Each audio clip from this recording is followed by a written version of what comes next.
Pode começar? Então, vamos lá, gente. Boa tarde a todas e todos, oficialmente agora. Eu sou a Silvia, estou vereadora através de um mandato coletivo do Partido Verde, juntamente com o Pablo e com o João, os outros dois co-vereadores. E estamos aqui na direção da Escola Legislativa, juntamente com o Pedro Kawai. Então, aqui tem uma direção, uma coordenação e um conselho que analisa, né, as palestras, os ciclos que ocorrerão na Escola do Legislativo. Então, sejam bem-vindos a esse espaço, que é um espaço de participação popular, é um espaço que traz as discussões de políticas públicas, é um espaço que a gente pode conversar, para que depois isso, inclusive, possa virar alguma política pública, alguma lei, algum documento, né? E, então, muito obrigada aí pela participação. Esse ciclo tem a ver com o ciclo, esse ciclo não, né? Essa palestra tem a ver com o ciclo As Abelhas, as atividades econômicas e a sustentabilidade, que foi trazido pela Simone Lantana, né? E já é o segundo hoje, né? Teve um dia 6/6, Agricultura e as Abelhas, e hoje é Plano de Negócios na Atividade do Mel. Então, hoje os palestrantes serão Carlos Eduardo Mercadante, que é especialista em Direito Empresarial pela Unimep, consultor de políticas públicas no SEBRAE. Já esteve conosco, né, em outras ocasiões. E Simone Dias, engenheira florestal há 20 anos, atuou em diversos segmentos na área ambiental, educação ambiental, advocacy e sustentabilidade, gestora em Agitec. Então, Simone, obrigada aí por propor o curso para a gente, propor o ciclo, né? Ainda teremos mais dois, acho que um é amanhã, é isso? 24 de junho, criação de abelhas sem ferrão e dicas para jardim. E depois, dia 28, legislação e registro de colmeias. Então, vamos lá, uma boa palestra a todos. Fiquem à vontade. Começa o Mercadante, é isso? Olá, pessoal. Boa tarde, né? Estou quase mandando um bom dia. O que está acontecendo, hein? Será que estou acordando agora? Ou é porque eu comi e resetei a máquina? Almoça dá aquele peso, né, e reseta a maquininha, o relógio começa de novo. Muito bem, é uma alegria estar com vocês. Não é a primeira vez que eu participo com vocês aqui nos trabalhos da Escola do Legislativo, e me sinto privilegiado de estar aqui representando o SEBRAE, e nos apoiando aí no trabalho de vocês para cumprir também com nossa missão, que é contribuir com os muitos setores econômicos, e aqui, especificamente neste, é contribuir com o setor do mel. Bom, meus amigos, a ideia é falar de planejamento, a ideia é falar de estratégia. E para trazer esse conteúdo para vocês, nós vamos focar o plano a partir da transformação de uma ideia em um negócio. Vocês todos já têm as suas operações, já têm os seus negócios, e a ideia que o SEBRAE quer trazer para vocês é repensar, é intuir possibilidades, é buscar novas perspectivas, novos olhares sobre a atividade econômica, sobre a operação de mercado. Afinal de contas, vivemos uma sociedade baseada em consumo, e tudo que nós fazemos entra para um sistema de consumo. Então, a economia tem as suas regras, e não dá para ficar jogando muito contra as regras, porque a gente acaba não encontrando tanta oportunidade. Existem outros modelos de economia, em outros locais, para outros grupos, em outras realidades, mas numa sociedade cosmopolita, contemporânea, ocidental e capitalista, a gente tem que navegar nessas águas sabendo, né, o que estamos fazendo. Então, espero que, ao final aqui do nosso encontro, eu tenha conseguido agregar informação para vocês. Tá bem? Tudo bem? Muito bom. Antes, eu vou pedir uma ajuda aqui para minha colega. Eu trouxe uma pequena lista de presença, se não for pedir demais, que os participantes nos ajudem, só para contribuir aí com os nossos sistemas. Bom, amigos, então, primeira coisa, se o passado pertence à história, o futuro pertence a quem? O futuro pertence, ou ao futuro, pertence à estratégia. Essa questão, ela nos leva à reflexão de que, com o passado, nós observamos, entendemos tudo que veio desde então até o dia de hoje, e isso serve como insumo, repertório, aprendizado, background cultural, e com toda essa informação que eu venho observando ao longo da história, a gente consegue entender e melhor compreender o que está funcionando e o que não funciona e começar a projetar com base nesse conhecimento uma possibilidade de um futuro, de algo que está por vir. O passado nós temos documentado de várias maneiras, e o passado nós temos documentado desde quando começou a história da humanidade. Eu estou falando de milênios atrás. De lá para cá, nós pudemos observar que a sociedade capitalista que nós temos hoje, ela é fruto de uma transformação e de muitos momentos que passou a humanidade. E esta mesma humanidade da qual eu e você somos parte, eu e você somos da mesma natureza humana, esta mesma humanidade superou toda e qualquer dificuldade e crise que a história tenha registrado, que tenha submetido a sociedade. Houveram momentos em que crises pandêmicas, como a que vivemos agora, chegaram a consumir quase metade da população mundial em outros tempos. A Covid é um problema, é uma crise, é grave, gravíssimo, não queremos ver ninguém perecendo por um problema de saúde pública. No entanto, não é a primeira vez que nós enfrentamos crises dessa natureza. E além das crises sanitárias, existem crises ecológicas, crises econômicas, existem crises sociais, como guerras, por exemplo, problemas como cataclismas, né? Estou exagerando um pouco, pesando a palavra, mas terremotos, grandes incêndios, grandes colapsos da natureza, e que você, ao longo da história, percebe que uma certa sociedade, ou ela ruiu, ou ela foi reduzido a quase nada. E aí, como é que fica o ser humano numa situação dessa? Ele se entrega? Ele se prostra? Ele apenas diz, não, agora não é hora de fazer nada, é o pior momento que estamos vivendo, deixa eu ficar quietinho aqui e esperar melhorar. Se todos tivessem tomado a atitude de esperar melhorar qualquer coisa diante da crise, eu e você não estaríamos aqui. Nem nossos pais teriam estado, nem nossos avós, nem nossos bisavós. Talvez nós não existíssemos mais como sociedade. Mas nós estamos aqui, apesar de tudo que a história revela. Porque apesar de todas as muitas formas como uma sociedade foi negativamente impactada, por todas elas a sociedade pôde se reestruturar, se reorganizar e encontrar novos caminhos. E nessa busca de superar, descobrimos que a natureza do ser humano é a criatividade. Nós somos, por natureza, criativos. Se não fôssemos, não teríamos superado. E você pode observar que, diante de cada crise, de cada evento, a sociedade que surgiu a partir dali, ela foi mais apta à evolução, ao crescimento, ao desenvolvimento. O que nós temos hoje não é fruto da zona de conforto, é fruto da crise. Ter tecnologia, uma transmissão, aqui uma gravação ao vivo, estar num ambiente onde a gente recebe luz elétrica, no banheiro você tem água encanada, você tem um sistema público de transporte, uma sociedade organizada, tudo isso se materializa como resultado das crises, porque nós queremos mais e queremos melhor. Todo mundo quer o melhor. Se vocês não quisessem o melhor, vocês não estariam aqui. Se vocês estivessem na zona de conforto, vocês estariam fazendo outras coisas, talvez deitado no sofá ou prostrado na rede, e vivendo de orvalho e sei lá mais o quê, mas não é o caso. Todos que estão aqui e que estão assistindo essa gravação são pessoas que estão querendo mais, querendo melhor. Então eu posso dizer a vocês que no seu DNA está a capacidade criativa, porque a capacidade criativa ela demanda apenas o querer, a vontade, e a vontade já se manifestou aqui. Então o mais é se apropriar de ferramentas. O mais é a apropriação de informações estruturadas. E as ferramentas vão nos auxiliar nesses processos criativos que nós queremos desenvolver. Nós queremos mais e melhor. E olha, você vai descobrir que precisa ser assim. O futuro é passado no presente. O que significa isso? Significa que o futuro não é um evento, ele não é um boom. O futuro ele não é dado, mas ele é construído.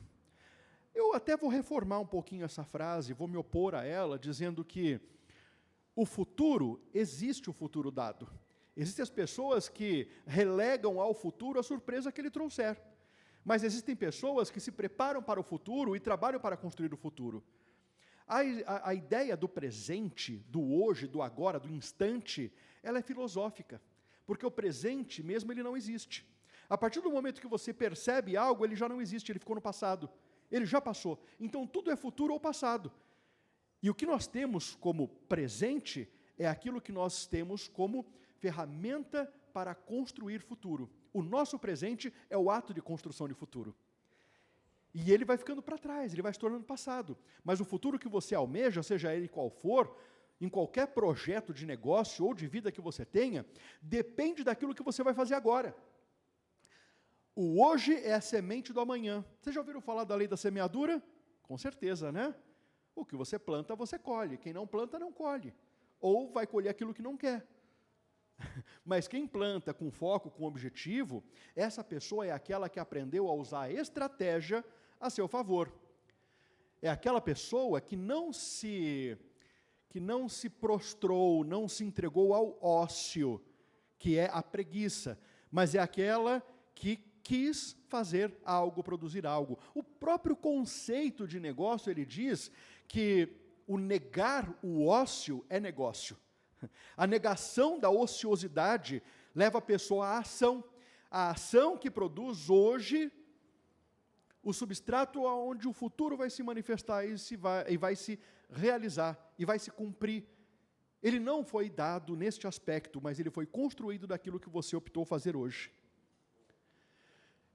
A respeito do empreendedor, essa pessoa que vai negar o ócio, que vai assumir a sua natureza criativa, sua natureza de superação, sua natureza de construção, a respeito dessa pessoa, ele não tem bola de cristal. Ou alguém aqui tem bola de cristal? Alguém aqui tem o dom de revelação no futuro? Fico feliz por você, mas você talvez não represente a maioria das pessoas. Na verdade, o futuro é uma grande incógnita. Não há certezas absolutas, mas também ele não é um véu negro que nos esconde o que está por vir. Não em absoluto. Existem coisas que vão acontecer de maneira aleatória e existem coisas que serão resultado de algo que hoje, estrategicamente, você produz, você planta.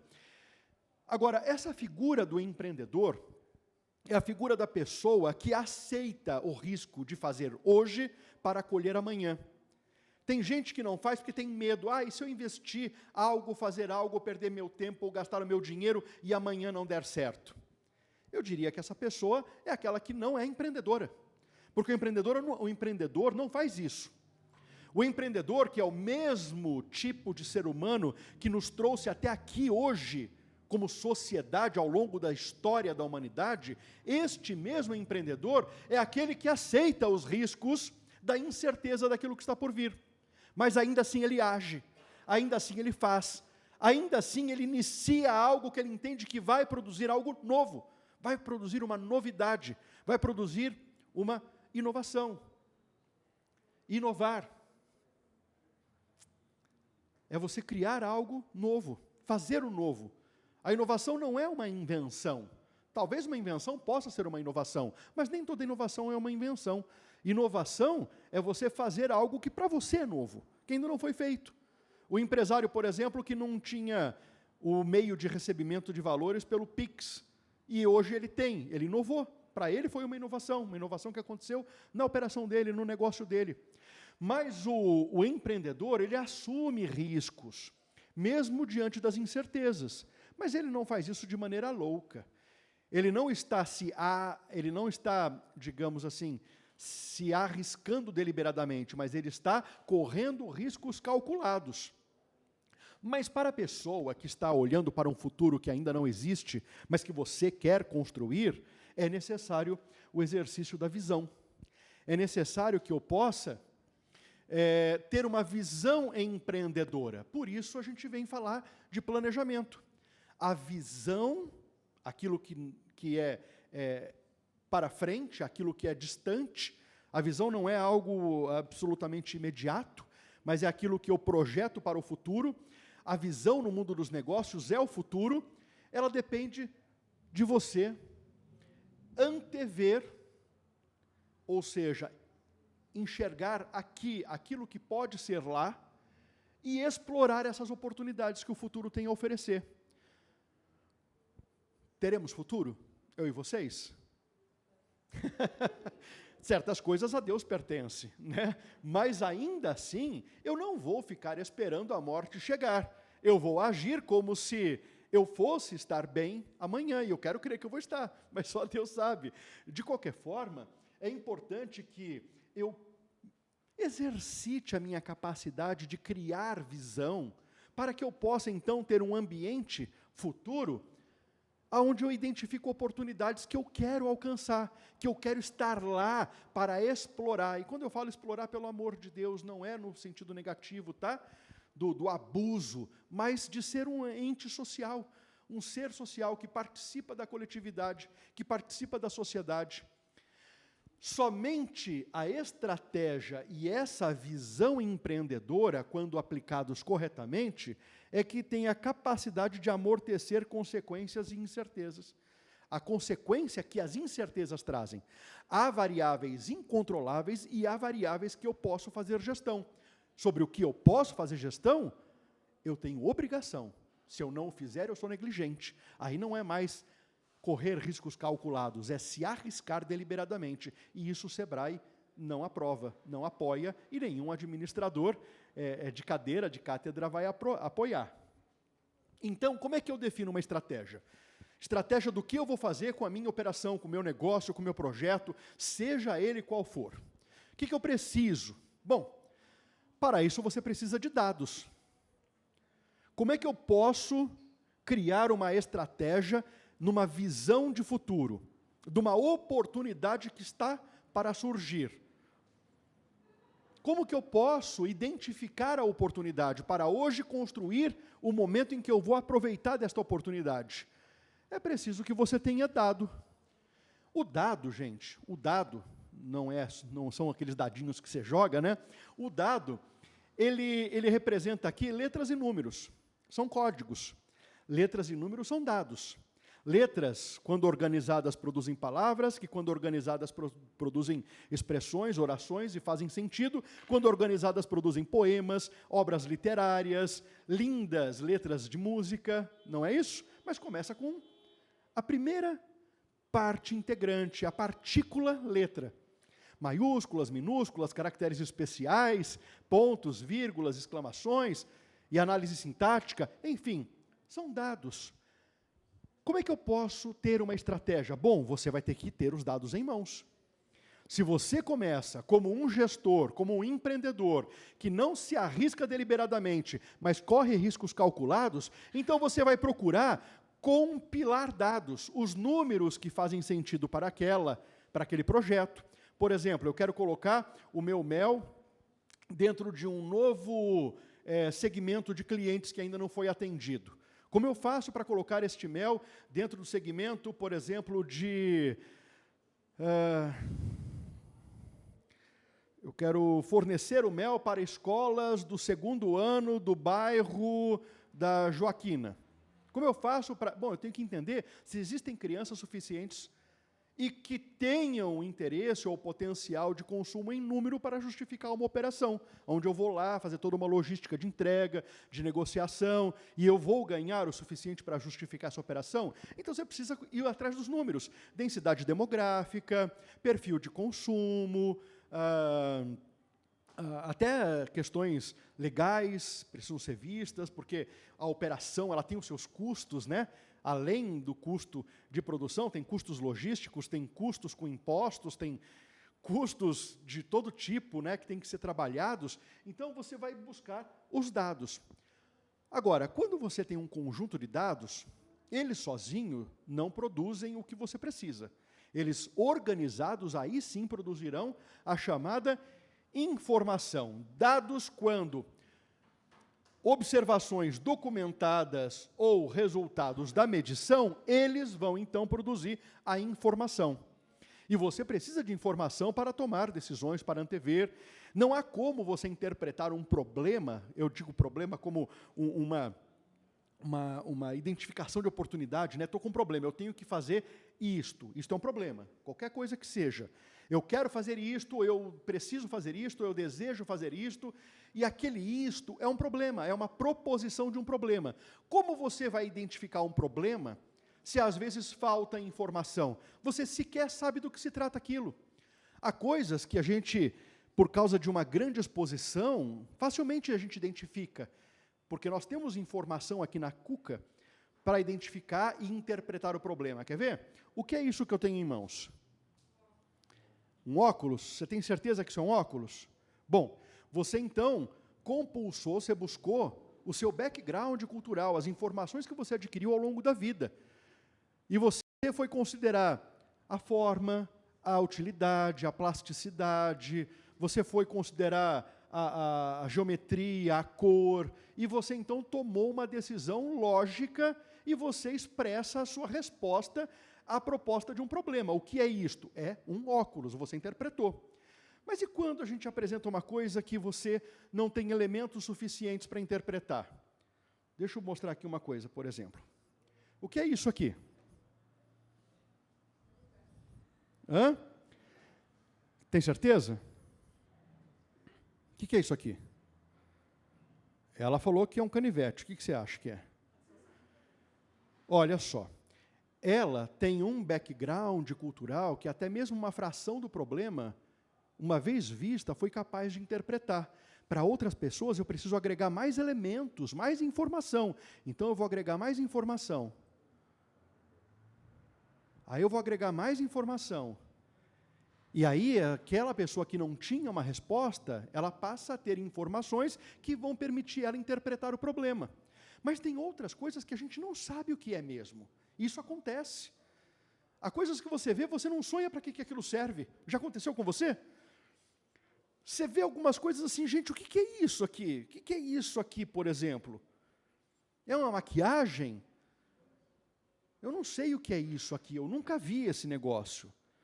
Talvez se eu explorar outros dados, isso me traga uma solução do problema. Ah, é uma espécie de fone de ouvido, AirPod ou coisa parecida. É chique a menina, gente. Então, para você interpretar qualquer problema, é preciso dado. E quando você quer construir uma estratégia de futuro, você tem que se dedicar a apurar dados. Porque senão você pode se deparar com um problema ou com uma oportunidade e sequer saber do que se trata aquilo.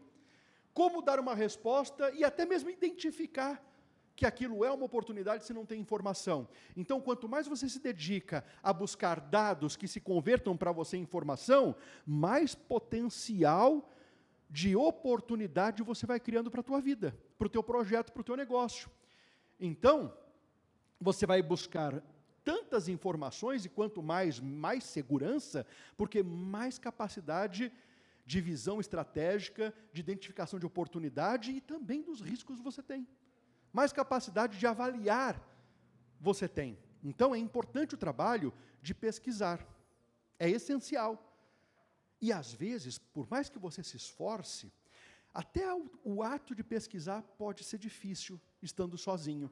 Há casos em que a gente não sabe quais fontes de pesquisa precisam ser buscadas. Que dados eu preciso compilar para produzir informações? Às vezes você quer alcançar a informação, mas você não sabe quais os caminhos para chegar nela ou aonde ela está. E aí é preciso de mais gente trabalhando com você. Quando você tem, então, um conjunto de informações suficiente, aí você é capaz de começar a enxergar cenários. Aí você consegue começar a enxergar cenários. E quando você tem um cenário bem desenhado, bem claro para você, você interpretou fenômenos políticos, econômicos, sociais, tecnológicos, ambientais e legais, é uma chamada análise PESTEL, né? Você avalia a situação sobre vários prismas diferentes. Você pega a situação, olha pelo viés legal, olha pelo viés ambiental, olha pelo viés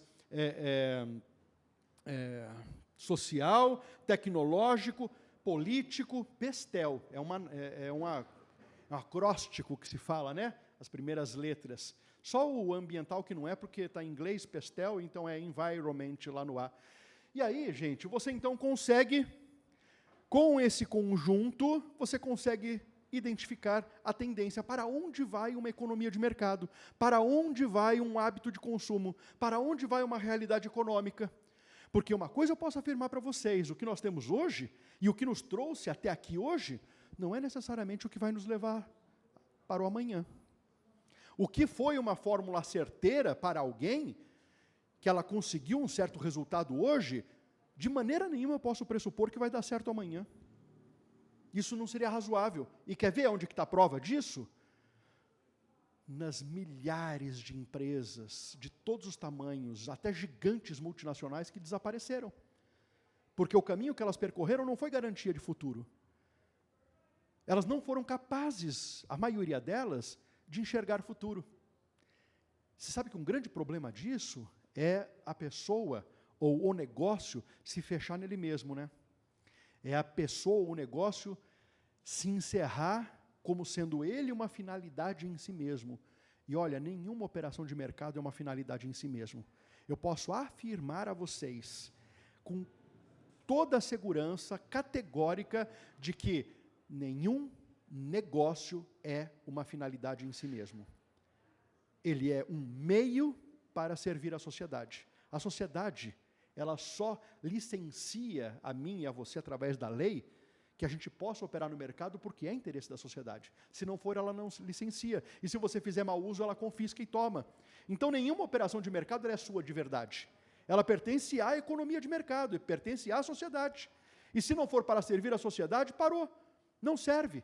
E muitas empresas se fecham e se voltam para dentro de si, eu, meu, e ela deixa de olhar o que é importante, que é o centro de gravidade de toda operação de mercado. E quem é o centro de gravidade de toda operação de mercado?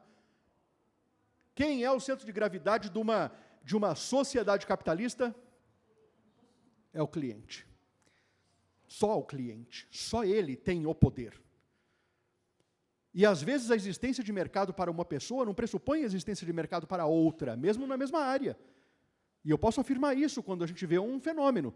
Eu tenho uma demanda de um cliente de um lado e eu tenho 5 fornecedores da mesma coisa, feita pelo mesmo jeito, no mesmo padrão de preço, pelos mesmos canais, com os mesmos argumentos de venda. E quem é que vai entregar para aquele cliente? Um deles vai atender, um dos ofertantes vai atender o cliente. Aquele que entregar a melhor relação de custo-benefício. Esse tem mercado para ele. E os outros? Não. E eles desaparecem, e muitos negócios desaparecem. E já chegamos a ter um momento em que 58,9% das empresas quebravam, em até 5 anos de idade. Mais da metade, quase 6 em cada 10. Isso melhora um pouco no estado de São Paulo, porque a gente tem mais acesso à informação. Temos valores melhores aqui em São Paulo. Ainda assim, há muita gente que não encontra oportunidade de mercado, porque talvez não haja mesmo para ela. Porque ela não se fez notar, porque ela não se fez suficiente para uma economia que tem suas regras próprias. Então, gente, estratégia é um conjunto de grandes escolhas que vai orientar você nas suas decisões gerenciais do que você vai fazer hoje para construir o futuro, num horizonte de longo prazo. A gente não deve pensar em operação econômica como se fosse algo para amanhã. A operação econômica sempre foca no futuro. Você sabe que as empresas hoje elas fazem planos bidecenais e até quinquenais, de 50 anos. Eu falei certo? Quinquenais? 5, então não é quinquenal, então é 50 anos, pronto. Esqueci a palavra, gente. Mas bidecenal. Pentadecenal. Bidecenal. As empresas fazem planejamento de longo prazo, 20 anos. Então você joga a tua visão lá na frente como vai ser. E aí você vem puxando momentos que você tem que estar num certo patamar. Então, para chegar em 20 anos, eu tenho que primeiro chegar em 15. Como é que eu tenho que estar em 15 anos para poder me alçar ao 20º ano? Como é que eu tenho que estar no 10º ano para poder me alçar ao 15º ano? Como é que eu faço para chegar no 10º ano, estando eu no 7º ano? E no 5º ano? E no 3º ano? Então, o que você quer fazer lá, daqui a 20 anos, depende do que você fizer hoje para daqui a 1 ano. Você tem que estar pronto num certo step daqui a 1 ano, e dali a 3 anos, e dali a 5, 7, 10, 15, 20 anos. Então você vai criando steps, mas a tua visão deve ser longa, de uma sociedade já transformada, de possibilidade do que há de vir, do que há de ser. E olha, gente, isso é tão necessário, que muitas pessoas perdem o bonde da história e da economia por não ter esse cuidado. Quer ver um caso? Vocês devem conhecer. Vocês já ouviram falar da figura do despachante? Não sei se você se recorda, o rapaz que é mais novo, ele não conhece a figura do despachante. Despachante, há 30 anos atrás, 40 anos atrás, ele tinha o status de um médico. O status e a economia de um médico. E ele era uma pessoa cobiçada no seu status, na sua atividade. Onde é que está esse homem? O que aconteceu com a economia de mercado daquela pessoa? O apocalipse zumbi na vida dele? O que aconteceu na vida dele? O que aconteceu, gente, é que o mundo se transformou e ele não se adaptou às mudanças do mundo. A tecnologia criou o encurtamento entre problema e solução, e as pessoas começaram a se prover autossolução, porque a tecnologia veio e suplantou a necessidade dele. E aí, quando você vê que o Estado está se paramentando, e agora a contabilidade que era feita pelos guarda-livros, os contadores antigamente eram guarda-livros, e até então tudo era documentado, escrito, agora acontece via SPED fiscal e social, e tudo vai caminhando para a evolução rápida, aceleradíssima dessas ferramentas, que até ontem, maneira de falar, não existiam. Então, o que será da contabilidade daqui a alguns anos? Eu estou compilando dados, e eu estou, então, projetando um futuro plausível, possível, tomando um modelo que já aconteceu e mostrou o que acontece naquele tipo de operação. E com isso, nessa esteira, e o advogado amanhã, com as tecnologias, jurimetria, Lautecs, Legaltecs, cadê o advogado amanhã? Então, gente, não que vá desaparecer do mundo o contador, o advogado, mas ou eles pensam um jeito de fazer com que ainda sejam de valor, ou eles não vão conseguir enfrentar o impacto da realidade quando ela chegar. Quando você espera o futuro acontecer e você não se prepara para ele, você é vítima dele. Mas quando você enxerga o futuro, visão de futuro, projeta o seu mercado para um tempo lá adiante, e você faz hoje o amanhã que você quer ter, então você tem espaço. Porque você vai estar continuamente trabalhando para, em sintonia, em tempo real, com o consumidor, que é o centro de gravidade da economia, você conseguir atendê-lo continuamente. Porque essa pessoinha, com todo respeito, o consumidor, ele muda. Ele hoje é de um jeito, amanhã ele não é mais. Ele pensa hoje de um jeito, amanhã ele não pensa mais do mesmo jeito. Hoje você é bom para ele, amanhã você não serve mais. Não tem fidelidade. Não tem honra nesse sentido. Tem apenas dinâmicas econômicas e sociais. Não é uma questão, não, eu compro de você, vou comprar de você até a morte. Não. Apareceu outro, um pingo melhor, eu vou e compro do outro. Então, você tem que evoluir continuamente. Isso serve para comércio, isso serve para serviço, isso serve para indústria, isso serve para qualquer setor, segmento da economia. Isso serve para o mercado do mel também. É alimento. Gente, a gente precisa tomar cuidado com certas afirmativas, elas não são axiomas, 2 e 2 é igual a 4. Não são. Elas são avaliações heurísticas, onde o que eu tenho hoje possivelmente sofrerá interferência e será diferente amanhã. É um possível no campo da probabilidade de que vai acontecer. Então, quer ver uma coisa? O ovo era o vilão até alguns anos atrás. Agora o médico está recomendando, coma ovo. E era um vilão. E se de repente alguém cisma de falar, não, o mel agora é vilão? Não sei, gente, coisa doida acontece.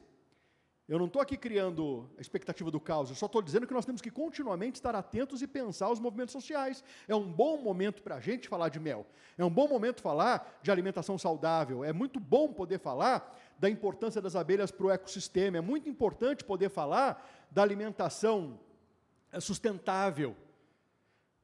Mas quais são os movimentos disso para amanhã? Eu ainda não sei. E economicamente falando, em mercado, em operação de mercado, também não sei.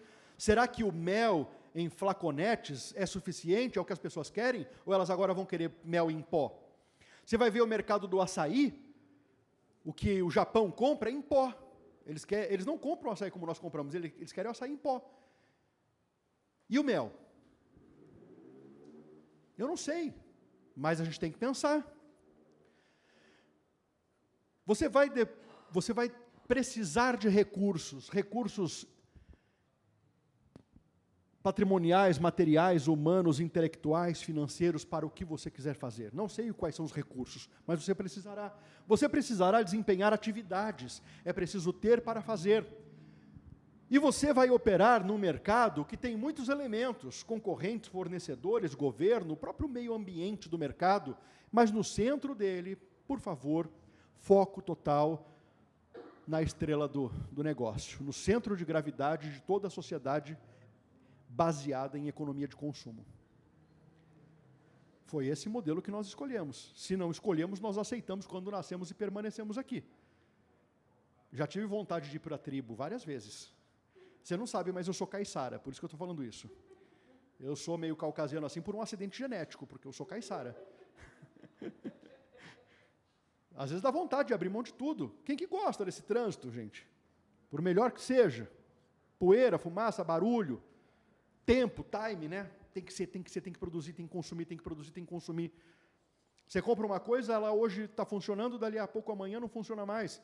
752 da Vulcabras era um sapato que durava 20 anos. Hoje você compra um tênis e em um ano ele acabou. E ele custa 10, 752 da Vulcabras. A lâmpada, aquela de bulbo, 15, 20 anos na parede da casa. Hoje você compra a lâmpada de LED que custa 7 vezes mais e ela não dura 1 ano e meio. Prazo de validade é 1 ano. Com 1 ano e 1 dia ela queima. A TV de plasma que você gastou uma grana, que nem é de plasma mais, porque também não vale nada, agora é LED, né? E daqui a pouco AMOLED, não sei mais o quê. A televisão está lá em casa, tem 3 anos. Deu pau nela.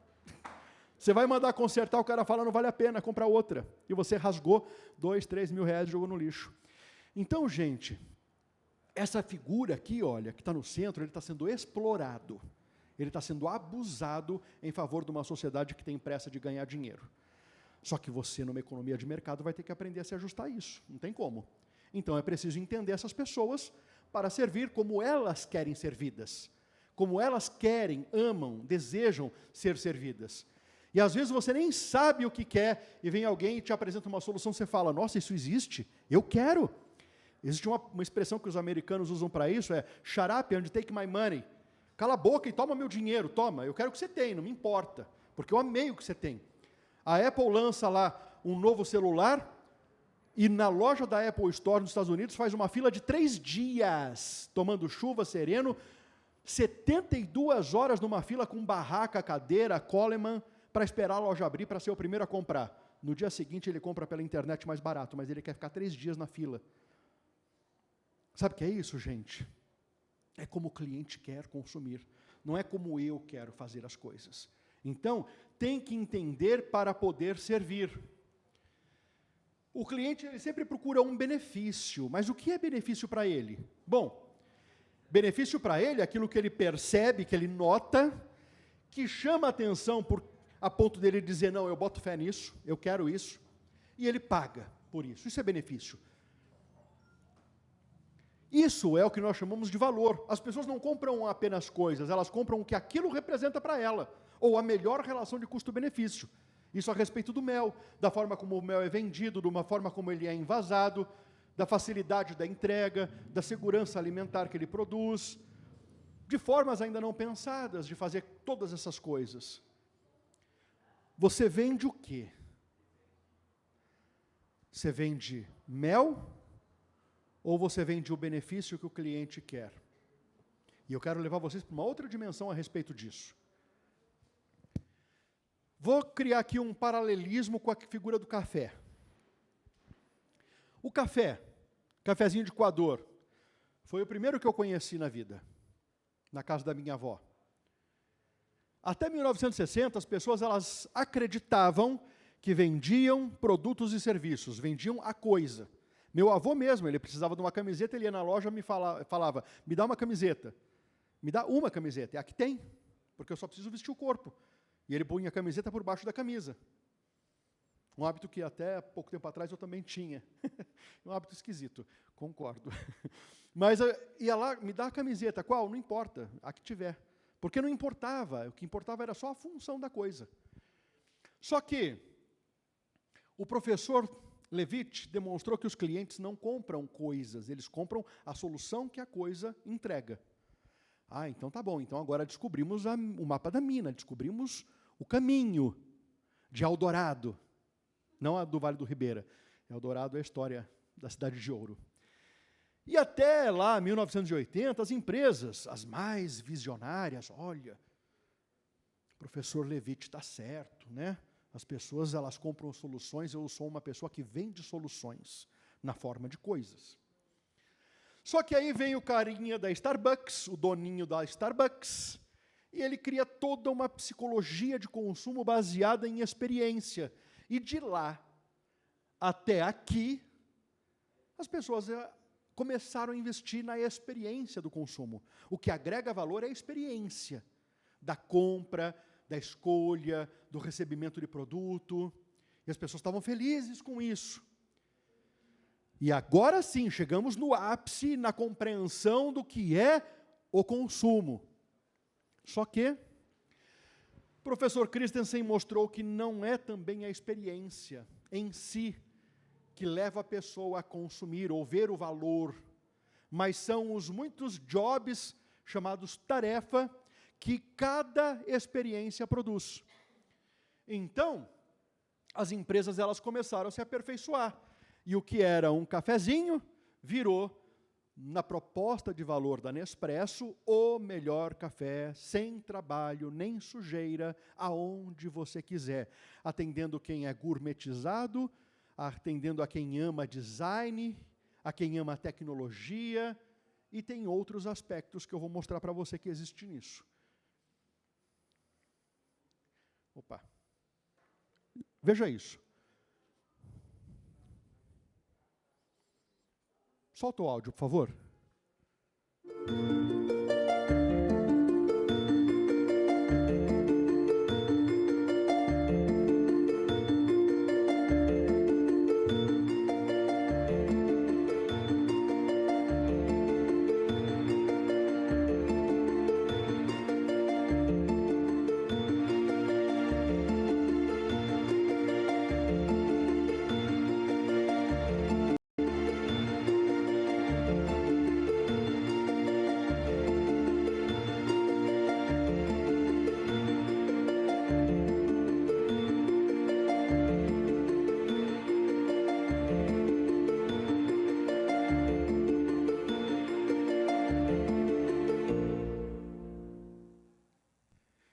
Não estou dizendo com isso que você vai montar uma estrutura mega como essa para entregar valor, mas eu estou dizendo que você precisa pensar formas de encantar o cliente, porque só servir um café pode ser bem mais do que apenas servir um café. Você pode levar isso para outra dimensão. Eu recebi um cartão de crédito em casa. Eu nunca tinha usado esses bancos digitais e quis conhecer o tal do C6 Bank. E aí eu me interessei por ele por causa da tag de veículo que eles oferecem. Então então contratei lá o cartão, e eu recebi lá um envelope em casa, e quando você recebe um envelope de cartão de crédito, normalmente se abre aquele envelope branco, que vem com uma janelinha transparente lá com o seu nome, né? E você abre aquilo lá e o cartão está grudado no papel. Só que aí, deixa eu ver se está aqui. Só que aí, a minha surpresa foi quando eu recebi em casa, eu não sei se está aqui. Minha surpresa foi quando eu recebi em casa um envelope preto, já diferente de tudo que eu havia visto até então. Ai, por favor, esteja aqui, esteja aqui, esteja aqui. Deixa eu ver se está aqui. Desculpa, eu estou procurando, porque eu tenho muita vontade de mostrar para vocês, e eu acredito que está aqui.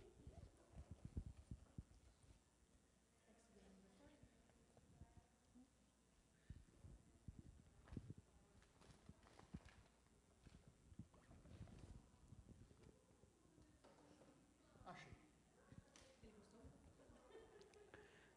obstinado, né? Em vez de um envelope comum, como eu costumava receber todos os cartões ao longo da minha vida, eu recebo um quadradinho preto assim. E aí, eu falei, legal, tem um buraquinho aqui, eu vou puxar esse buraquinho. Aí eu puxava e isso aqui não saía. Aí, quando eu peguei direito, eu entendi que quando eu puxava de um lado, e aí o meu cartão veio de um lado e a tag veio do outro. Dá uma olhada na expressão. E, gente, o cartão veio na cor que eu escolhi, com o nome que eu queria. Normalmente vinha aquele nome, né? Meu nome é enorme, horroroso. E aí eu tenho que criar um nome artístico para aparecer, porque o nome mesmo é Carlos Eduardo Mercadante Ribeiro de Lima, né? Alguém pergunta, às vezes, você é parente do rei? Não, não sou. E aí vem lá, Carlos E.M.R. Lima. Aí o cara vem e fala assim, não, você pode escolher o nome que você quer ter no cartão. Eu falei, então bota meu nome artístico aí, Eduardo Mercadante.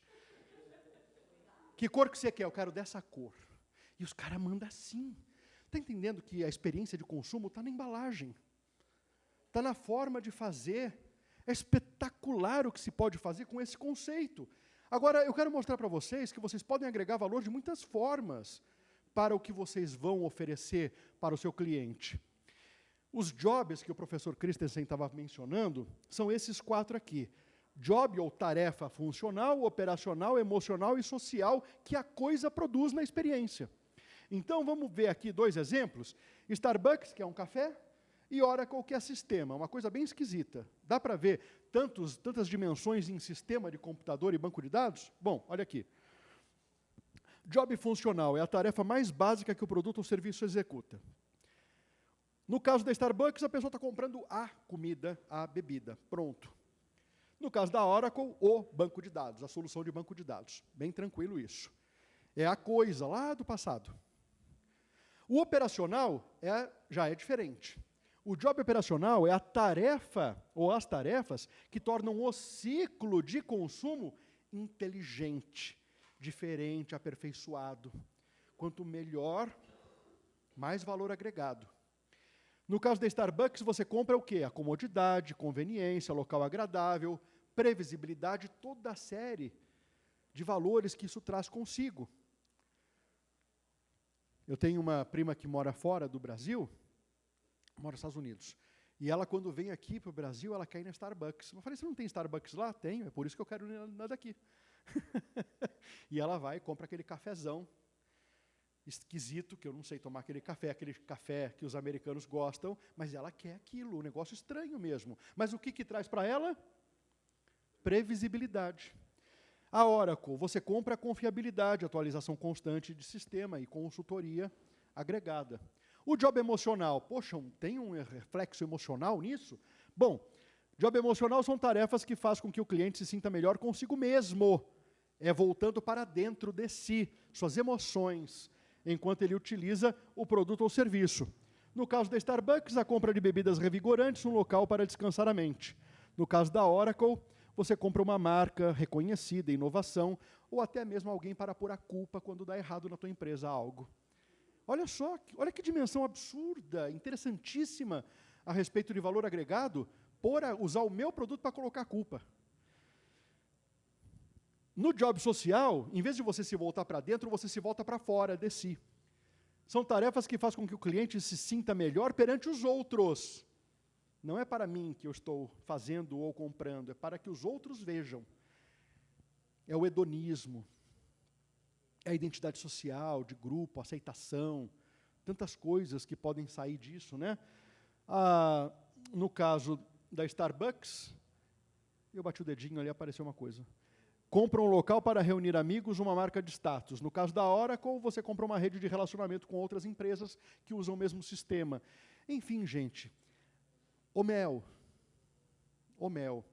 ele pode ter N vieses de valor agregado a serem explorados no campo da inovação, da inventividade, da criatividade de vocês. Se você tiver o George Clooney como seu garoto propaganda, a vida fica mais fácil, né? Não sei se vai dar, mas podemos tentar, né? De repente, vai que ele aceita. Gente, tem diferença entre você vender commodity, produto pelo produto, e você vender a experiência com o maior volume de valor agregado possível dentro dela. Tem diferença. Olha que é exponencial o crescimento, e você para de brigar por preço. Você vai brigar por outras coisas. Onde você briga por preço, a vida é dura. Valor não são coisas de pouca importância, não são pequenos benefícios. O preço alto demais pelo benefício, a coisa não é cara. A coisa ela não tem valor que a justifique pagar. Não importa o quanto custa, importa se a pessoa enxerga custo-benefício. É isso que importa.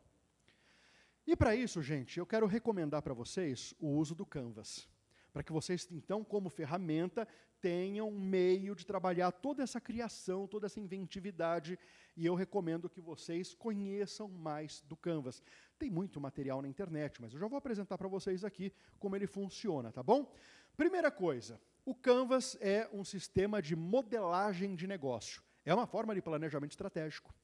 Eu vou desenhar uma operação no papel antes dela acontecer na vida real.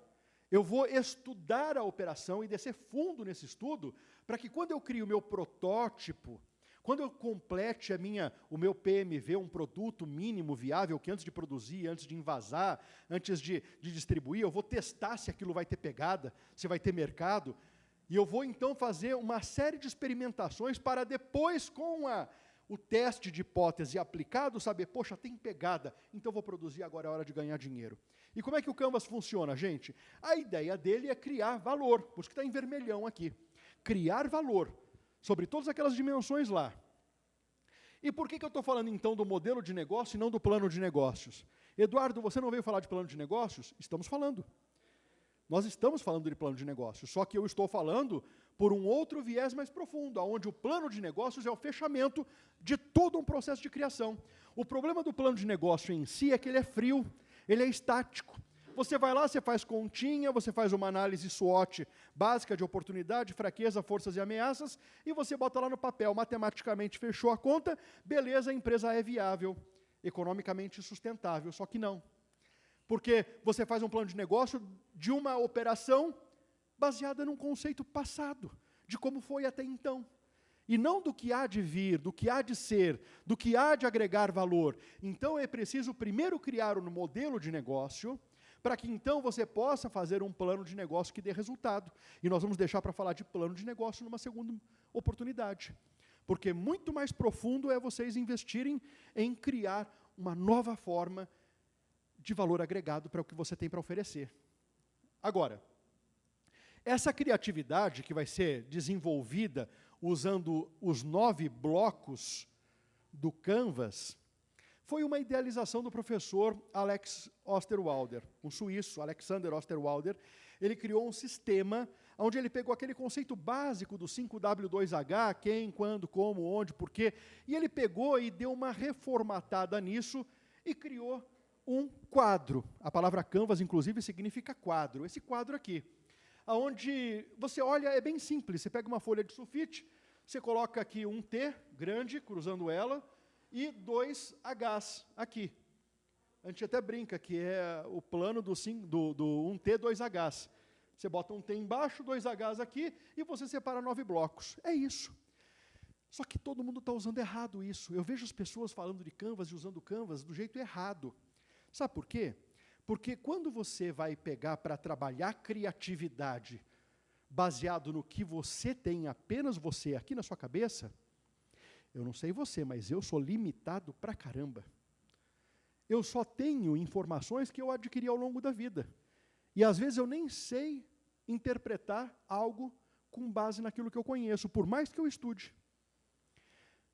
E a melhor forma de você criar é a mesma forma como foi feito o próprio Canvas. Essa ferramenta criada pelo professor Alexander Osterwalder foi feito com a colaboração de quase 450 pessoas em 45 países diferentes. É tão básico, né? Só que não. Porque a ideia aqui é cocriação. A ideia aqui é nunca trabalhar sozinho.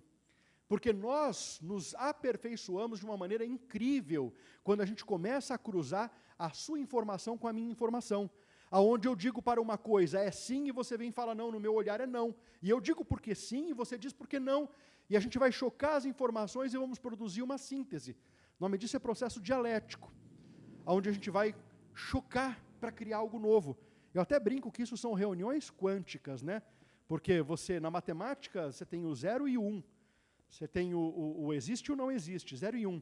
Só que na física quântica, entre 0 e 1, existe um universo de possibilidades. E quando nós nos juntamos para criar, é um universo de possibilidades. E a gente consegue sair do óbvio. Tanto a metodologia do Design Thinking, talvez você já tenha ouvido falar, como a tecnologia, como a metodologia do Canvas, como a metodologia do Brainstorm, tão antigo, mas atual, válido, todos eles usam o processo de cocriação, porque sozinho eu sou muito limitado. Mas quando a gente se junta, a gente multiplica exponencialmente o nosso conhecimento. Não é só o que eu acho, só o que você acha, é o que nós achamos juntos pode produzir. Então, sempre trabalhe em grupos. E quanto mais diferente as pessoas forem, melhor. Mais capacidade criativa vocês têm. E aqui no Canvas vão ser trabalhados duas grandes áreas. A área do valor, onde você vai tentar criar o valor para o cliente. Então, você vai tentar criar valor olhando para o cliente, mergulhando no entendimento do cliente.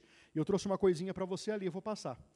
Não é deste trabalho, mas eu trouxe porque ele vai ajudar vocês a entender quem é o cliente. E então você vai entender por quais canais eu vou me relacionar com ele e com que tipo de relacionamento eu vou tratar esse cliente em cada um dos canais. Então, por exemplo, telefonia. Você quer comprar um telefone, você vai na loja, tudo lindo, maravilhoso, te atendem, coisa e tal. Se você liga lá, na primeira chamada, o telefone do lado de lá atende, a ligação é límpida, ele vende o plano de telefonia celular para você. Pede manutenção depois no plano. É outra forma, já vai, né, já não atende de primeira, a coisa já não é 100%, diz que 8.342 para falar com não sei quem, diz que 8.443 para falar com não sei que setor. É triste, não é? Isso acontece. Então, são formas de relacionamento diferentes por canais diferentes. E na hora de você cancelar o plano, então? Primeiro, você não consegue falar. Quando atende, a ligação é ruim, cai. É uma tristeza, né? Eles estão fazendo errado, tá? Por isso que eles são os campeões de reclamação no Procon, no Reclame Aqui. Eles são the best of, né? O melhor do mundo em fazer mal feito, né? Desculpa se você não concorda, eu só estou expressando o que eu acho aqui. Talvez você esteja feliz com o seu plano de telefonia celular, né?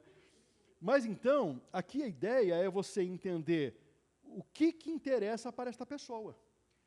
Por quais canais eu vou fazer isso e com que tipo de relacionamento em cada canal eu quero ter. Aqui a gente está trabalhando para criar valor. E isso aqui, que está à esquerda, é o campo da eficiência. É o que eu preciso ter e fazer para criar o valor, para fazer com que o valor exista.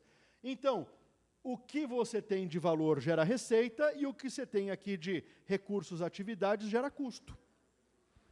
É isso que é um Canvas, bem básico, mas eu vou detalhar um pouquinho melhor.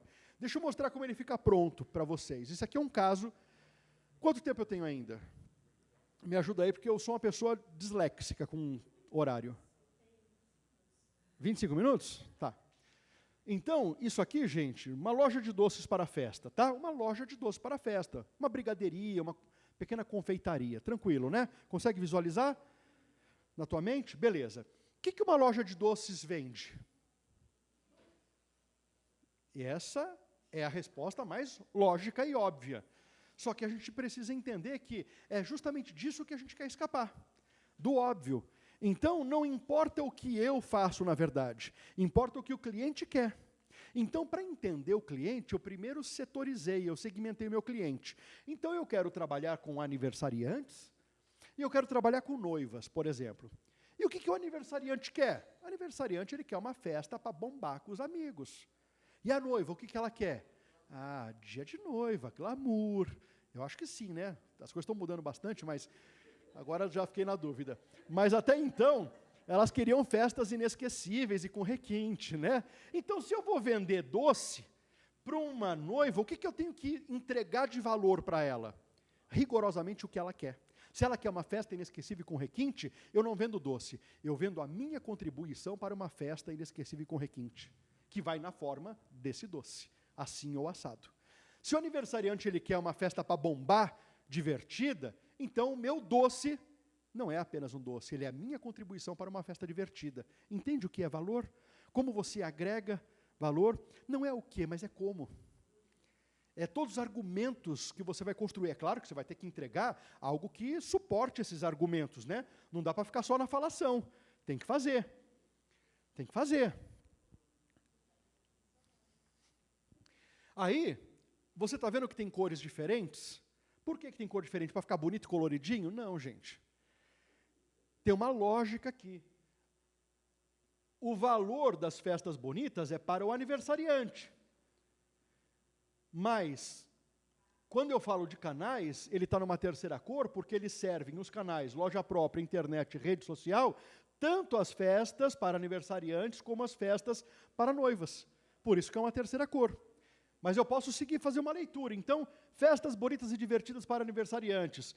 Apresentação do produto, degustação, compra, pagamento via canais, com N tipos de relacionamento em cada um desses canais, que vai gerar venda de produtos e serviço de animação de festa. Mas quando eu sigo o caminho da noiva, festas inesquecíveis com requinte, via estes canais, com este relacionamento para noivas, que vai gerar venda de produtos e serviços extras para casamento. A respeito dos recursos que eu preciso ter, estoque, banco de dados e equipe servem aos dois valores. Mas animador de festa é um recurso que atende só as festas para aniversariantes. A respeito das atividades principais, logística e marketing faz parte dos dois valores que estão sendo criados. Mas produção de bem casado é uma das atividades apenas para as noivas. E gerou, então, aqui uma fonte de receita específica.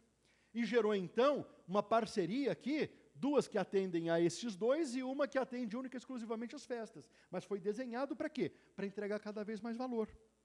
Mais valor para o cliente. E você vai ter uma estrutura de custos. Então, é mais do que vender coisas. É fazer do jeito exato que o cliente quer. A gente tem aqui um caminho que, na verdade, ele só é proposto, ele não é preso nisso. Tem gente que gosta ou inicia o Canvas pela segmentação de cliente. Aqui seria tem gente que começa a partir da proposta de valor, porque ele faz alguma coisa ou ele tem alguma coisa. Então ele quer entender para quem ele vai entregar, que eu acho que é o caminho de vocês. Pode ser. E aí, então seria assim, 1, 2, 3, 4, 5, 6, 7, 8 e 9. É mais ou menos essa leitura, nessa ordem que a gente faz. Mas só para uma questão de sistematizar a forma de ler. Proposta de valor, então, gente, é mais do que a coisa. É o valor agregado que você tem que mostrar para o cliente que existe. Se ele não enxergar o ganho, ou se ele não enxergar que está aliviando um problema, uma dor, ele não vai comprar. Ou ele vai comprar de outro que entrega a relação de custo-benefício melhor, ou mais inteligente. Ok?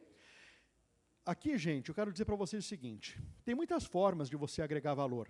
Você pode agregar valor baseando a sua inovação em novidade, ou na performance, ou melhor, ou mais rápido, ou mais isso, ou mais aquilo.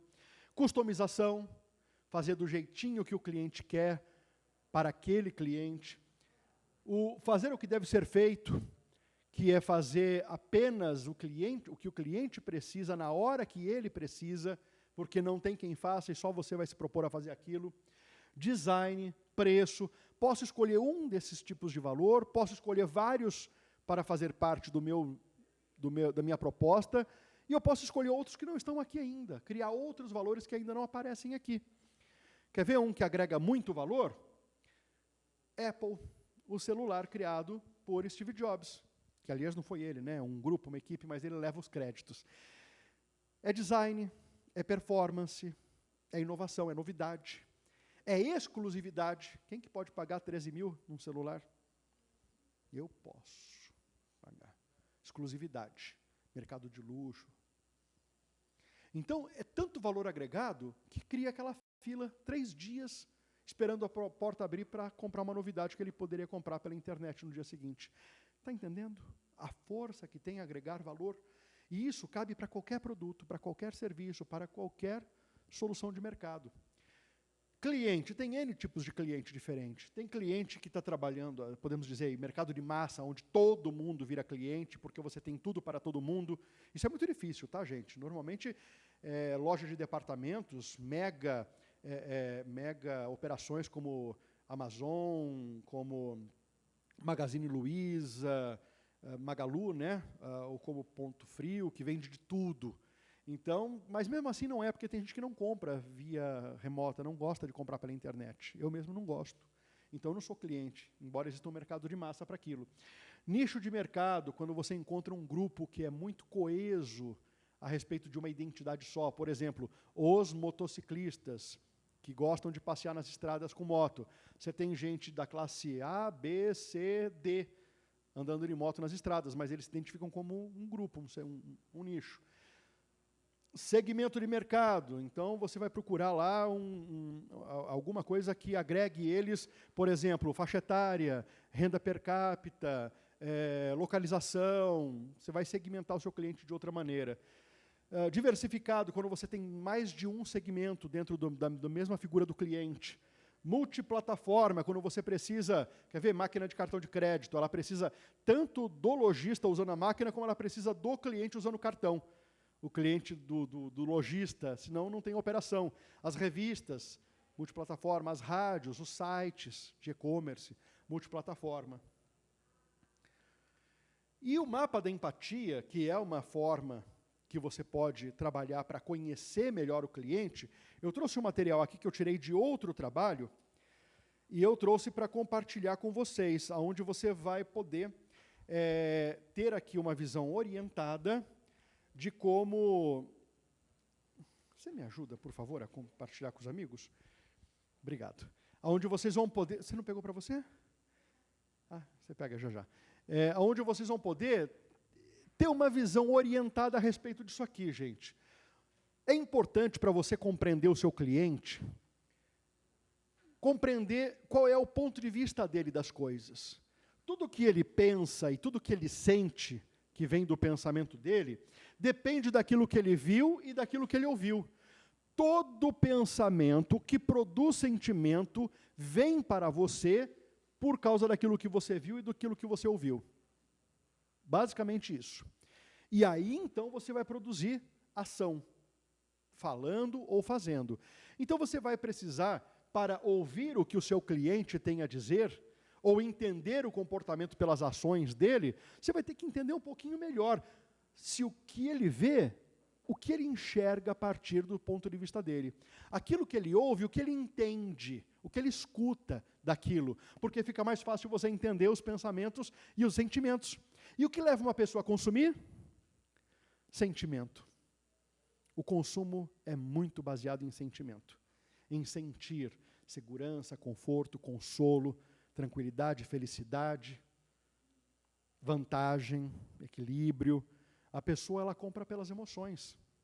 Ainda que ela vá comprar por uma necessidade, ainda que ela vá comprar por um ganho que ela está procurando. Os canais que você pode desenvolver vão ser estudados no Canvas também. Canais na fase de conhecimento, avaliação, quando você vai apresentar o teu produto, como será apresentado, por quais canais serão apresentados os produtos. Fase da compra, loja própria, loja parceira, atacado, distribuidor, loja virtual, televendas, porta a porta, ou coisas que não estão aqui, não sei. Sabe lá Deus o que virá do seu processo criativo? Fase de pós-venda, serviço de teleatendimento, saque, telemarketing ativo. E aí, como foi a experiência de compra? Como foi a experiência de uso? Agradou? Paladar era isso? O senhor queria? Como a gente pode fazer para melhorar? O senhor pode nos ajudar, contribuir? E a gente chama isso de captura de valor. Você não só entrega valor na sua coisa, mas você pega valor quando você entende se está continuamente atendendo às expectativas do cliente. Na hora que você para de fazer isso, você se voltou para você mesmo. E aí você já não é mais o cliente, é o que você quer. E é complicado isso, gente. Normalmente leva ao fracasso dali a um tempo. Tipo de relacionamento. Existem várias formas de se relacionar com o cliente. Você pode usar de todas elas, se você quiser. Depende do canal que você for usar. Há canais que você vai querer ter um relacionamento impessoal, outros pode ser um relacionamento pessoal, outros você pode convidar o cliente para participar.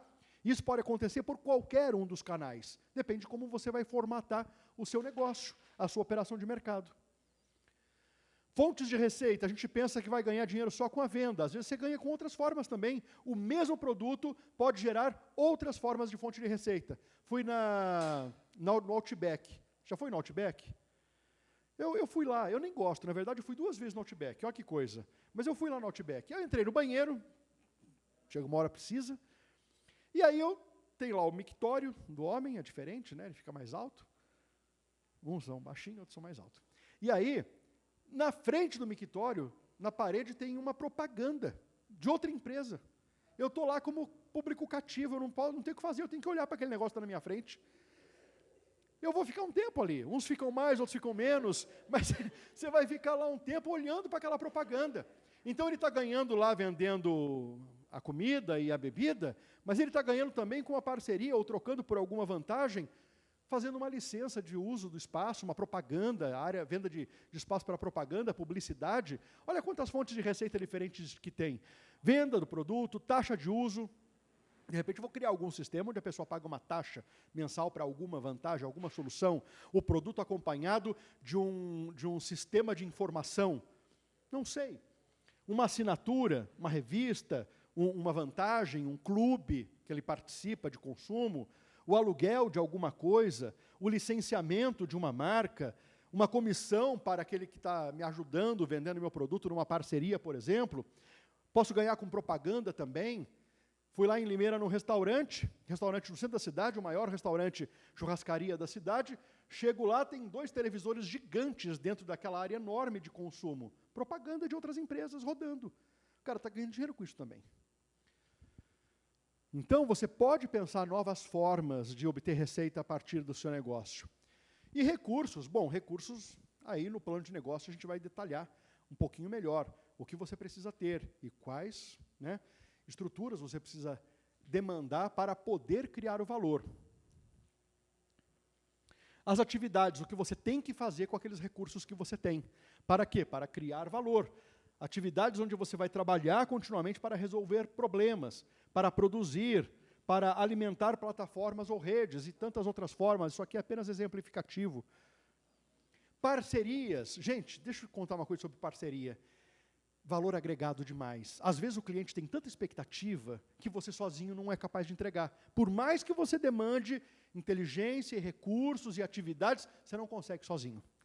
A parceria cria possibilidades e escala ganhos onde você sozinho não seria capaz. Então, aprenda a desenvolver parcerias. Muito foco em parcerias. Parcerias inusitadas, nunca antes pensadas. E não desmereça ninguém a respeito de parceria. Entenda primeiro. Às vezes as pessoas não sabem como criar uma parceria de sucesso. Eu digo para você o seguinte, quando você for falar com um parceiro potencial, entenda que ele se torna naquele momento cliente. Então você tem que entregar para ele o quê? Um valor. O valor que você entrega para ele não é o mesmo valor que você entrega para o cliente final do produto. Mas você tem que também criar argumentos que mostram para ele o valor de estar com você naquele projeto. Numa relação onde ele ganha com você. Aonde o seu valor agrega valor a ele. Construa essa visão. Faça talvez um mini canvas só para destinar na criação de valor para o parceiro de negócios que você quer conquistar. Não, esse parceiro não é para mim, é grande demais. Argumente. Mostre o seu potencial, a sua força e aonde você acrescenta para ele. Entenda quais são as dores dele, para você poder atender. Entre na pele dele, olhe pelos olhos dele, escute pelos ouvidos dele, para entender aonde ele pensa que tem ganho para ele e entregue esse valor que ele procura ter. Muitos não sabem como fazer parcerias. É assim que se faz, vendendo. É o que você faz, vendendo valor agregado para aquela pessoa. Claro, as empresas na sua operação gerarão custo. Desde pequeno eu aprendi com meu pai, se você quiser ganhar dinheiro, você tem que saber gastar dinheiro. Não tem como, gente. Agora, tem negócios que você vai se pautar pelo arroxo. Né? Não posso gastar. Tem negócios que eles são orientados pelo custo. O custo tem que ser o menor possível, tem que trabalhar custo baixo e as soluções também, elas terão um valor que aquele baixo custo possa produzir. Mas tem outras coisas que não importa o quanto custe. Importa que valor eu posso entregar com isso. E aí o custo não importa, porque qualquer coisa que eu vá fazer agrega tanto valor que a pessoa paga todos os meus custos e ainda alimenta os meus ganhos. Então há negócios voltados a controle de custos e há negócios que são voltados à geração de valor. Ok? Não sei como é o seu caso. O café, lá no balcão, cafezinho de coador, tem um preço. O café na Starbucks tem outro preço, e ambos são café, em síntese. Talvez você precise do cafezinho do balcão. Talvez você possa transformar o seu mel em algo diferenciado. Isso é possível? Tudo é possível. Eu não desprezo nenhuma das possibilidades. Nada é imponderável até que o teste de mercado mostra que não se aplique. Nada é imponderável até que o mercado diga para mim isso não serve. Quem tem que validar é o mercado. Os custos se dividem basicamente em custos fixos e variáveis. Você deve ter aqui no Canvas apenas o apontamento dos principais custos. Não se deixe levar pelo detalhamento, não é hora para isso. Depois que você validar, você faz o detalhamento disso. Depois vai chegar uma hora em que você precisa conhecer muito detalhadamente custos fixos, custos variáveis, para você poder produzir um DRE, que é um demonstrativo de resultado econômico, que vai mostrar qual é o ponto de equilíbrio dessa operação, qual é a margem de contribuição de um produto, uma classe de produto, qual é a rentabilidade, qual é a lucratividade. O Sebrae ensina tudo isso para você, viu? E de grátis, ó, na faixa, a gente ensina para você. E é isso que você vai precisar lá no detalhamento fino que você vai fazer depois que o teu negócio estiver formatado. Tá bom? Antes de começar a operar no mercado. Aí vai projetar um DRE e vai poder dimensionar a necessidade de capital de giro, né? Qual que é o tipo de ciclo econômico, financeiro que a minha empresa vai ter. Tudo isso vai ser feito após essa fase de ideação do negócio, tá bom? Tudo isso, meus amigos, eu não tenho dúvida, vai gerar para você diferencial competitivo. Só isso hoje cria diferencial competitivo. O teu produto, igual o seu, talvez exista mais de uma dezena. Existe um demandante e muitos ofertantes. O que tiver o melhor valor é o que tem mercado. Então, vai aumentar a tua competitividade lá na ponta. Passa o primeiro vídeo para mim, por favor. O antes, não esse, isso. Olha o mercado como é que era, até pouco tempo atrás.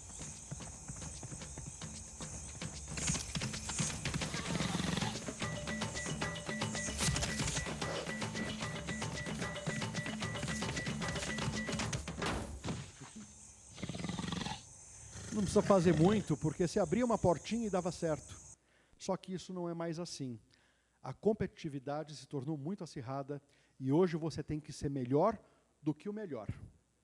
Pode mostrar o próximo.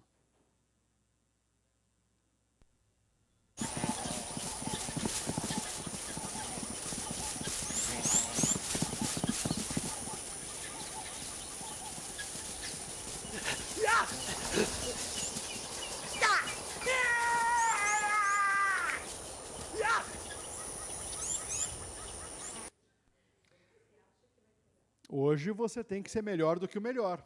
Senão, não basta mais colocar o produtinho na prateleira, não basta mais abrir a portinha. A vida ficou mais complicada nesse aspecto. A competitividade aumentou, o acesso à informação aumentou e as pessoas estão fazendo o trabalho de inovar. Você não pode ficar atrás. A respeito de inovação, não se preocupe. Vocês não precisam necessariamente inventar o mel. Já fizeram isso. Você pode, claro, inovar na embalagem, na forma do produto, na forma de apresentação, maneiras que ainda não foram pensadas.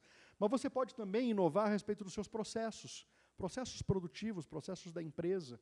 Você pode inovar na forma de fazer a sua comunicação, o seu marketing, o seu mercado, os canais, a linguagem, a forma de fazer.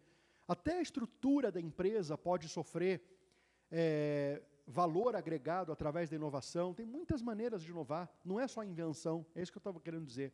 E a respeito do grau de novidade, se você inovou na tua empresa, parabéns. Se você não tinha e agora tem, foi uma inovação. Inovação é uma cultura que a empresa precisa ter. Inovação é um ato contínuo que não pode ser esquecido.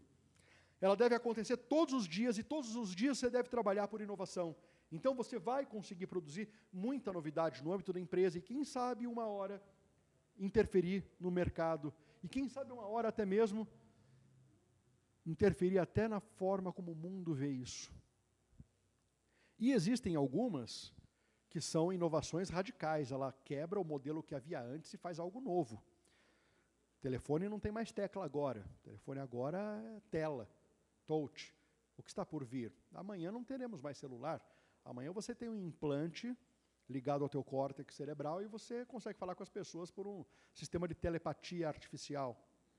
Não sei. Mas um modelo destrói o anterior. Mas tem coisas que elas, em vez de destruir, elas aperfeiçoam. Ou levam até um ponto de aperfeiçoamento que talvez um dia não seja mais capaz de suplantar, de aperfeiçoar, e então algo disruptivo vem e torna-se uma inovação radical. Mas até lá, você tem muito para agregar valor no que você tem. Se você quiser ler um pouquinho mais, entender um pouquinho mais sobre inovação, eu recomendo a leitura do Manual de Oslo.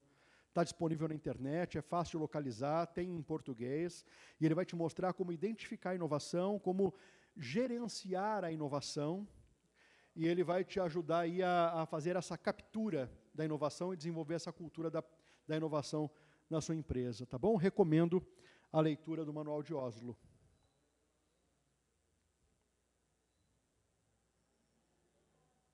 E é isso, gente. Eu agradeço vocês. Faça algo que as pessoas querem. Lembre que o foco é o cliente. Mas, se possível, faça algo que elas nem sabem ainda que querem. E vão ficar muito surpresas quando você apresentar a novidade para elas. Tá bem? É isso, gente. Obrigado. Quero passar o microfone para a Simone, para ela fazer o encerramento. Por favor, Simone. Temos tempo, viu, Simone?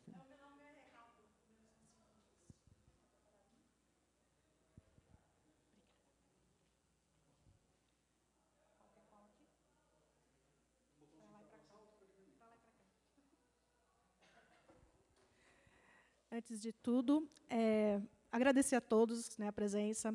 A gente sabe que, inclusive, essa temática, né, quando a gente fez a proposta, tem muitas pessoas que vão estar vendo isso à distância, né, porque o tema não é restrito a Piracicaba, é um tema que muitos vão consumir, né. Então, eu vou ser bem rápida, porque o meu, na verdade, é para ser um resumo e contextualizar a grande aula, né, que o Mercadante deu para a gente, que era o foco, que passou de plano de negócio para modelagem de negócio, que é a base e o princípio. Então, a gente incentiva, né, a todos darem esse salto de inovação, né, e é o que a gente estimula em campo, toda vez que a gente vai. Porque, às vezes, a pessoa está ali reclamando, mas o mercado do mel está difícil. Mas o que você faz para mudar? Né? O que você está inovando, né, para poder melhorar? Tá bom? Então, antes de tudo, eu sou a Simone, da GeoApps. A gente está aqui num ciclo de palestras, na verdade, esse é o segundo. Amanhã nós teremos ainda uma oficina, e na outra semana falando sobre legislação e registro de colmeias. Tá bom? É outro. Não foi, não? Estou apertando certo? Foi. Não, então você passa para mim. Então, vou deixar aqui. Só para contextualizar, tá bom? Bem brevemente. Qual que é a importância da atividade apícola numa região, numa escala micro? Né?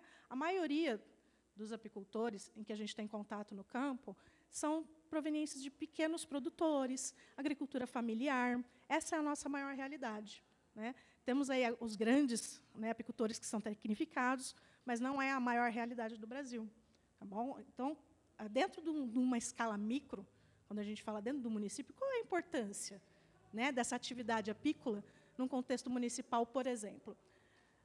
A própria polinização, tá bom? Que sem a polinização, a gente não tem a preservação da biodiversidade, isso está extremamente ligado. Sem polinização, a gente também não garante soberania alimentar. Com a preservação da biodiversidade, a gente não consegue incentivar outros aspectos, por exemplo, como turismo rural, biodiversidade urbana. Né? A gente não está falando só de atividade apícola, mas melípona também. Tá? Quando a gente está falando de abelha, a gente está falando tanto de abelhas sem ferrão, né, as nativas, e também das apis, que são o foco da produção de mel. E a gente também tem a questão da importância do ganho econômico. O ganho econômico a gente tem em vários aspectos. Tanto quando a gente fala de polinização, e aí o ganho econômico é direto no campo, o reflexo é direto no campo. Quando você tem aí a questão da polinização ligada à economia, a gente tem ali o cruzamento genético, né, que elas estão fazendo, as abelhas. Então, você vai ter um fruto maior, um fruto mais doce, sem aquele serviço de polinização das próprias abelhas, né, seja ele ofertado ou por ocorrência natural, sem a polinização, esse ganho econômico não é gerado. Né? É um impacto direto. E a geração de trabalho e de renda, por toda uma cadeia. Tá? É uma atividade de impacto que gera valor para todo o entorno, seja ele na atividade econômica, na questão social, na socioeducativa. Então, é todo um contexto por conta de uma atividade, né? Por conta da presença das abelhas. Pode passar, por favor. Esse slide ele é uma constante nossa, a gente não tira. Por quê? Porque ele é importante. É informação vital e vocês vão sempre vê-lo. Qual é a contribuição direta para a agricultura? Da polinização que eu acabei de falar, tá bom? Então, você vai ter frutos maiores, mais pesados, vistosos, né? Com maior número de sementes, com maior teor de nutrientes. A polinização, ela acontece 75% através de abelhas. Não é só a abelha que poliniza. O morcego poliniza, o vento poliniza, besouro poliniza, a mosca que você... As aves polinizam também, às vezes, por causa da asa e do bater, de levar material, mas é insignificante. As abelhas representam 75%. Tá? Existem várias maneiras e vários mecanismos de ocorrer a polinização, mas as abelhas são responsáveis por 75% desse processo, tá bom? Que reflete na produção mundial. A gente não está falando só de cultura brasileira. Tá bom? A gente está falando desse reflexo em culturas importantes, mundialmente falando. Quando a gente fala que elas também influenciam 35% dos suprimentos alimentares humanos, a gente está falando da mesa. O que está imediatamente na nossa mesa? Hortaliça. Né? É a verdura, é o legume, é a fruta. Né? Então, além de ter todo aquele impacto, aquilo que garante variedade na mesa também é resultado do processo da contribuição da polinização no campo. Se a gente fosse pagar, né, o serviço das abelhas, que elas já fazem, já realizam ali, como a Elaine já citou na primeira palestra, seria 361 bilhões, só para a gente pagar esse serviço de polinização para elas. E elas estão lá fazendo para a gente. Então, nada mais justo do que a gente manter a preservação desse recurso, importante recurso. Tá bom? Pode passar, por favor. No mundo, são aproximadamente 20 mil espécies de abelhas conhecidas. No Brasil, cerca de 2.500. Tá bom? A gente tem aí, só para vocês terem uma ideia, a abelha europeia, que a gente mais conhece, que todo mundo... É a primeira abelha que vem na mente, né? É a abelha que pica. Que é uma abelha social, né? Ela vive em colmeia, em sociedade. A gente tem abelhas solitárias e a gente tem abelhas parasitas. Um exemplo, né, aqui a gente tem de abelha solitária, é a Euglocine, que é uma abelha das orquídeas. Essa abelha não vive em colmeia, gente. E essa coitadinha, ela sofre pelo fato de se parecer com a mosca varejeira.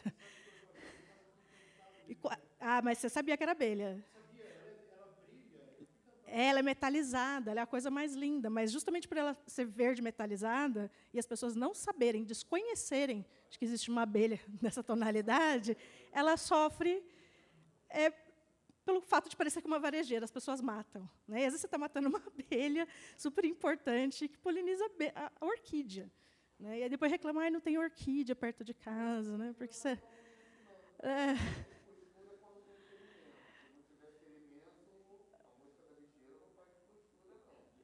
Tá vendo?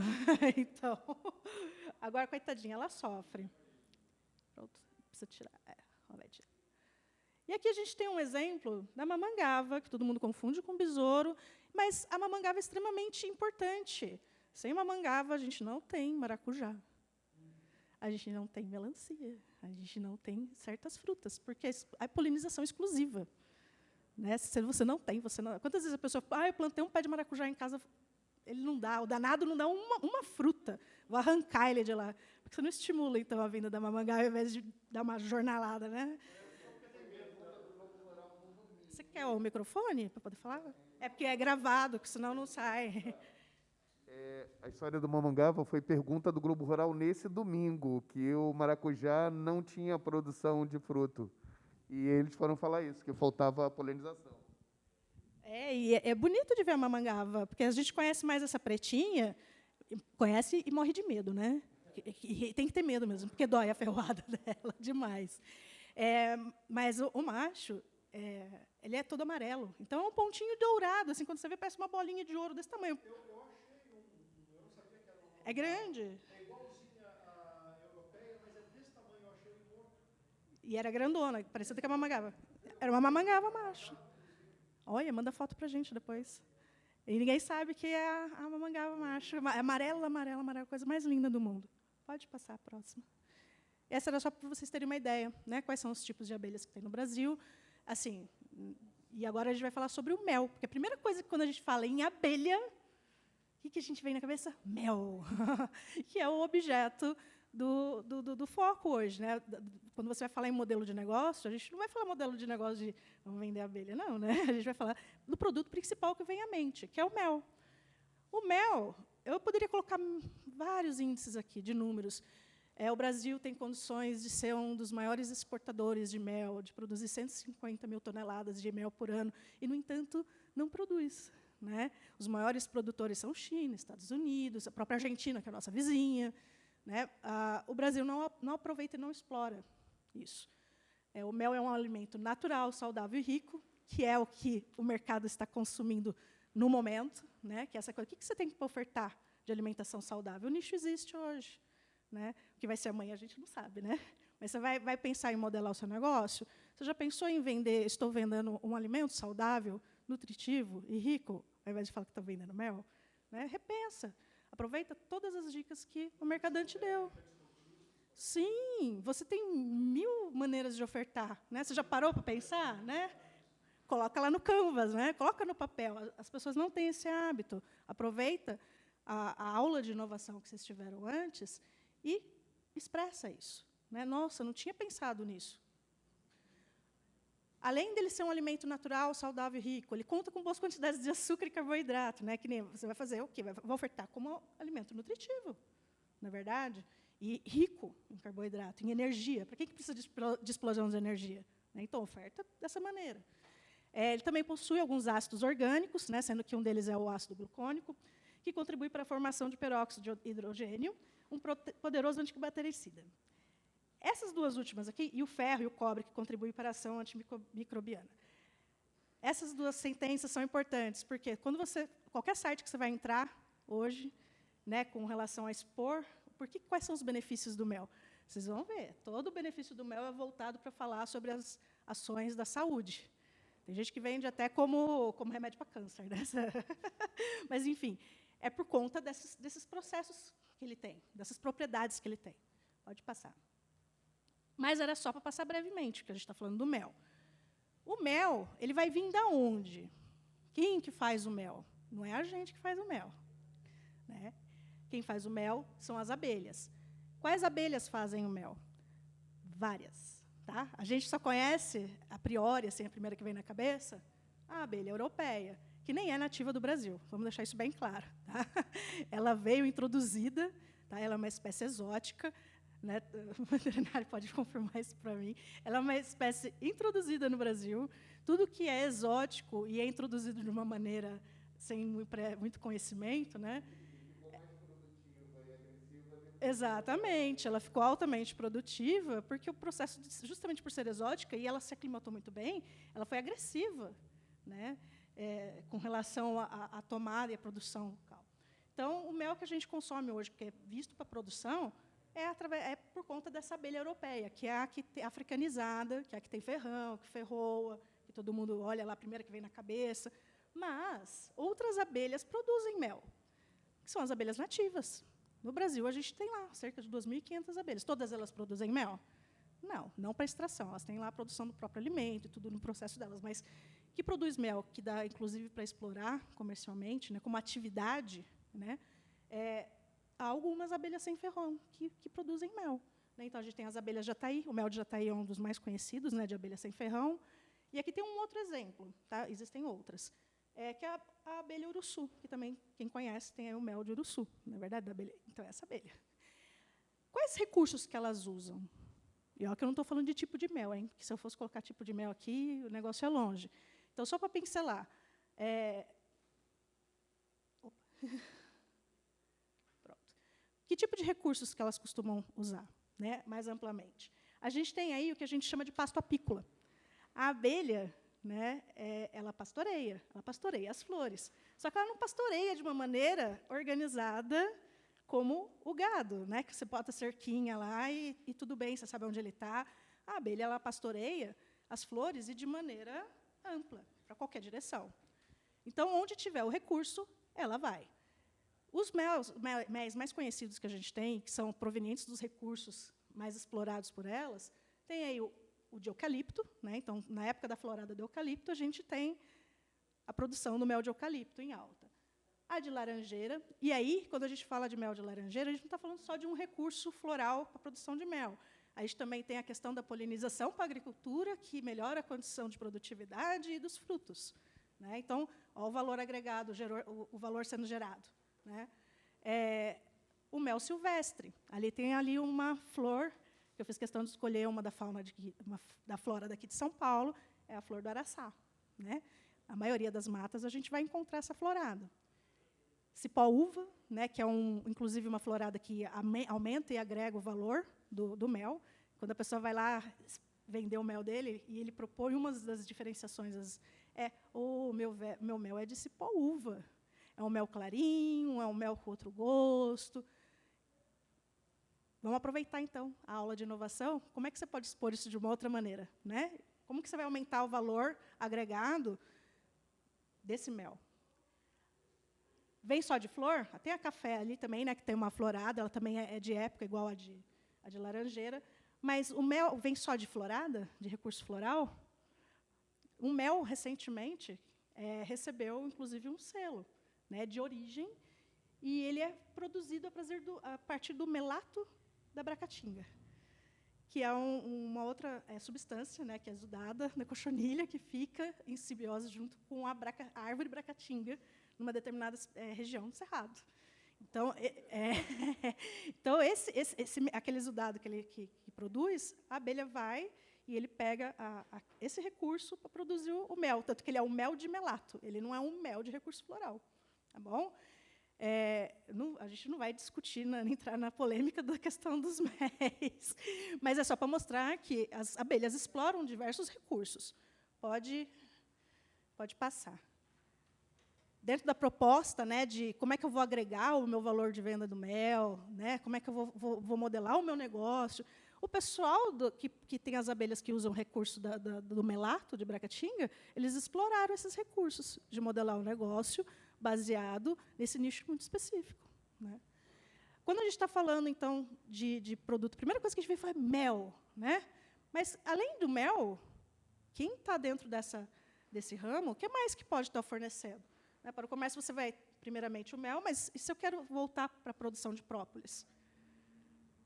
Né?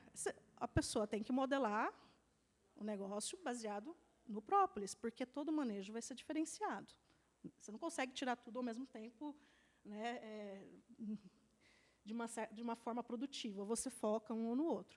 Tem a produção de cera, o pólen, a aptoxina. A cera e a aptoxina você vende para as indústrias, né, tanto de cosméticos quanto farmacêuticas. O próprio serviço de polinização e a venda de matrizes. Né? O serviço de você vender as rainhas, né, a geleia real, é também um produto. Aí a gente pensa só no produto direto, né? Eu estou trabalhando com abelha, sou apicultor, mas e aquele apicultor que descobre um nicho, que, de repente, ele descobriu uma melhor roupa para a apicultura, porque a roupa que tem no mercado, às vezes, não atende toda, né, questão de segurança, porque sempre uma abelha consegue te ferroar. Ele entendeu um nicho do mercado, né? Então, tem ali a questão de você, de repente, voltar o olhar para o fornecimento de produtos, né? Mesmo você sendo um apicultor, você também consome todo um mercado específico, né? Para caixas, fabricação de caixas, você inova também, porque nem tudo é um padrão, às vezes você melhora uma questão de uma entrada, de um encaixe, né? Para facilitar o processo, para você sempre ter uma melhoria, uma inovação na sua performance, no seu produto. Enfim, é toda uma cadeia econômica envolvida. Quais são as contribuições da atividade apícola?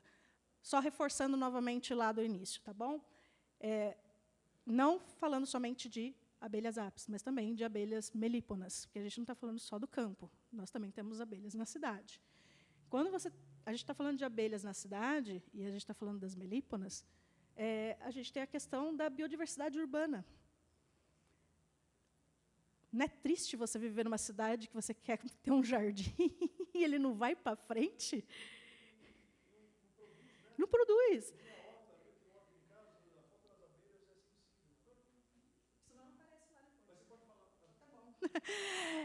Ele comentou que a questão da horta dele, ele não produz, porque sempre morre, não tem polinização.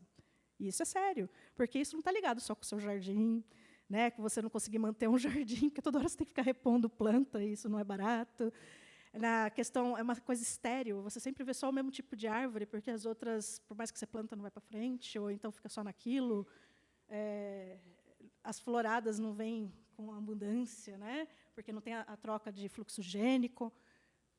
Por quê? Porque falta de abelha, é um ambiente estéril. Então, é importantíssimo o papel do criador de abelha urbana, tá bom? E a da gente também criar o ambiente favorável para elas. A contribuição na economia. Né? Às vezes você é o produtor, você é o apicultor, mas você não vende diretamente para o produtor final. Né? Você tem toda uma cadeia, um entreposto, que vai uma pessoa que vai envasar, às vezes passa por uma cooperativa, e aquilo vai para um mercado, e às vezes, lá na outra ponta, tem o feirante.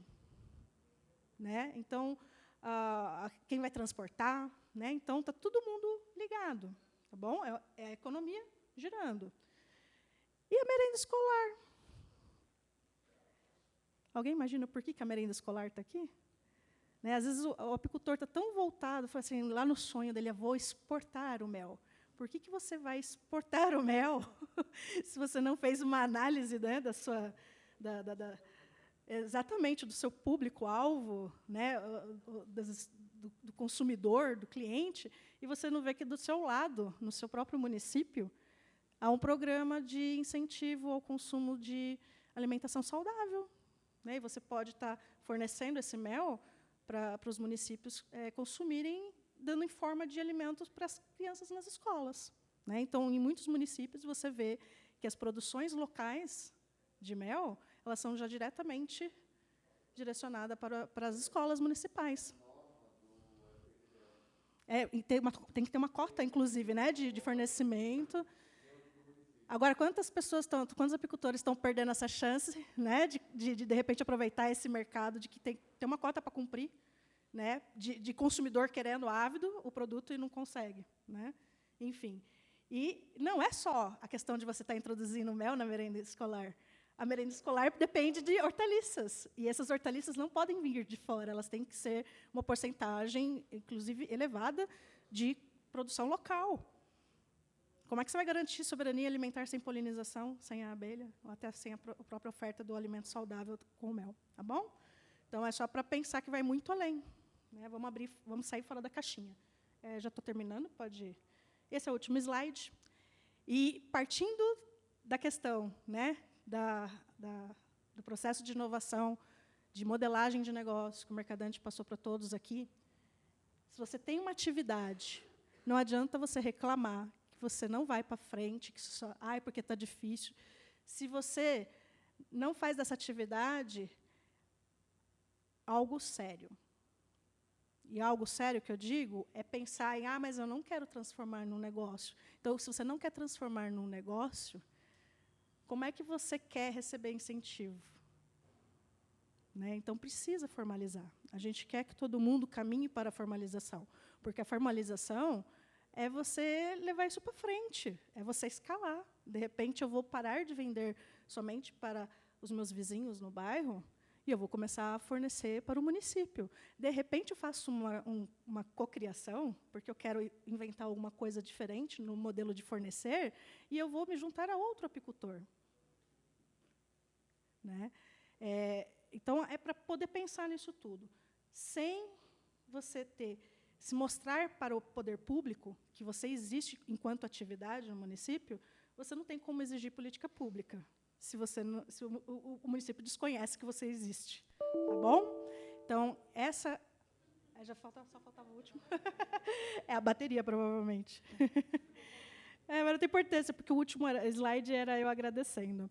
Tá bom? Então, para finalizar, até porque o tempo já passou, né, uns 10, 15 minutinhos, agradecer a presença de todos, de todas, inclusive de quem vai estar assistindo depois, agradecer a aula do Mercadante, que sempre é um prazer, tá bom? A contribuição que o Sebrae traz, porque é isso que a gente precisa levar a transmissão de tecnologia, né, para as pessoas que precisam.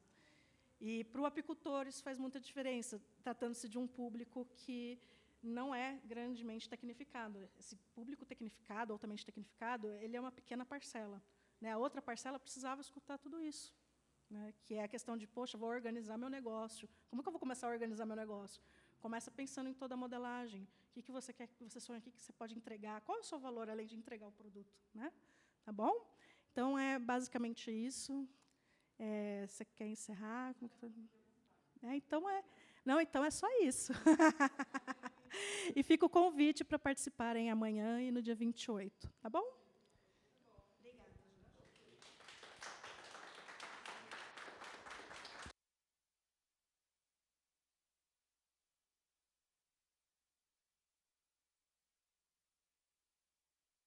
Obrigada. Mas a horta de alguém não funciona? Sem abelha? É para o Mercadante. Parabéns pela sua explanação a respeito de plano aí de negócios, porque Gratidão. tirou da zona aí de conforto, né, daquela coisa de faz análise de SWOT, faz o 5W2H e que tudo dá certo, né? Então, saiu para uma nova dimensão. E saindo dessa dimensão, quando eu sou o CEO dessa startup GeoApps aí. Então, eu converso com vários CEOs em vários momentos, né? E agora está na moda de todo mundo dizer que tem um propósito, né? Que as empresas estão... Teoria do Simon Sinek, do Círculo Dourado. Exatamente. E aí, quando você começou a falar dos jobs, né? E até aí do Canvas, então, na verdade, esse propósito é mais uma forma de dizer a missão aí da empresa, né? Que é uma moda. Você pegou na veia, é exatamente isso. A missão seria o propósito, mas é você orientar a empresa para o fim a que ela se destina. A empresa que ela é uma empresa de mercado é a empresa que cumpre com o papel de atender a sociedade. Ou ela atende a sua sociedade ou ela não tem espaço. Eu achei isso muito boa, do jeito que você apresentou, porque quando eu estava em vários momentos aí participando, eu ficava até meio perdida. Eu falei assim, gente, esse propósito, da onde que essa galera tira esse propósito e tal? E chama antropólogo, e aí começa a fazer umas apresentações holísticas até, né? Que, na verdade, é um job, é acrescentando um valor em cima de uma nova forma de apresentar a missão, né? E assim, eu achei isso fantástico, porque, para mim, deu uma clareada de como fazer o posicionamento da marca para frente. Qual né? o seu nome? Elaine. Elaine, que bacana você ter tido essa percepção, viu? Foi intuitivo e foi muito certeiro. A missão é aquilo que você faz hoje. Somente a missão constrói a visão. Então, se a sua visão não for correta e o cumprimento da missão não for orientado à causa finalística da empresa, que é ocupar o espaço de maneira a cada vez agregar mais valor à sociedade, a empresa desaparece. Então, a missão deve ser, sim, o DNA da empresa, mas orientado ao cliente. Simples assim, mas você está certíssimo. Nossa, então eu acho que a gente está no caminho, porque até quando a Simone propôs esse ciclo aí de palestras aqui, né, na semana, aqui em Piracicaba, porque assim, a gente não quer só trabalhar no campo para salvar as abelhas, né? A gente trabalha aqui para salvar as abelhas, primeiro é preciso salvar o próprio ser humano, né? E aí a gente está em vários municípios que a gente está atuando, a gente está levando esse tipo de informação, esse tipo aí de eventos, que é para promover algo mais, né? Não só para o cliente, mas para toda a sociedade. E aí também eu agradeço a sua participação, o Sebrae também, que sempre nos apoiou, e que eu acho que agora a gente está no caminho ideal, né? Muito bem, parabéns pelo trabalho lindo que vocês vêm fazendo também. Há mais perguntas? Não? Então, se não há mais pergunta, nós nos despedimos. Uma boa tarde a todos. Agora meu relógio está funcionando. E nos vemos numa próxima oportunidade, se Deus quiser. Um abraço.